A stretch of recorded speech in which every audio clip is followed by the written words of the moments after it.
I call the honourable member, Jackie Dean. Thank you very much, Mr. You're welcome, Chair. Ms. Dean. Thank you. Thank you so much. No, not Jackie Blue. No, It's Jackie Dean. Yep. Oh, Who rises enthusiastically to speak in the committee stage of this bill, and I have several reasons for being enthusiastic about what it is. 29. 29?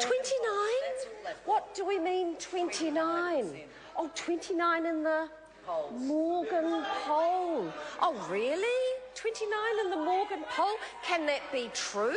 Is that a reason why the opposition are being... so that is why the opposition are being a little bit subdued. You know. 29? Member might like to speak to the bill. 29? Thank you, Mr. Chair.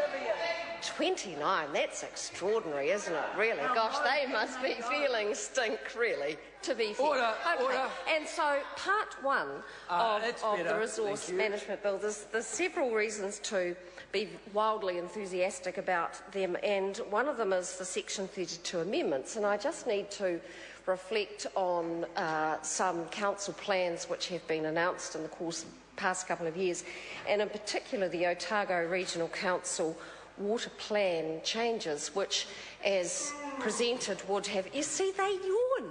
You see, the junior whip of Labour, sitting on 29% in the polls, just yawned because he does not understand... No, 20... Order. I think it's below 30%. It's actually 29%. Order. For the first time... Relevancy. Members been warned once. Thank you, Mr. Chair. First time since the election, below 30%. Who knew? So the junior whip of Labour has just yawned when I mentioned the Otago Regional Council water plan, which really just highlights the basic problem within Labour is that they do not like farmers.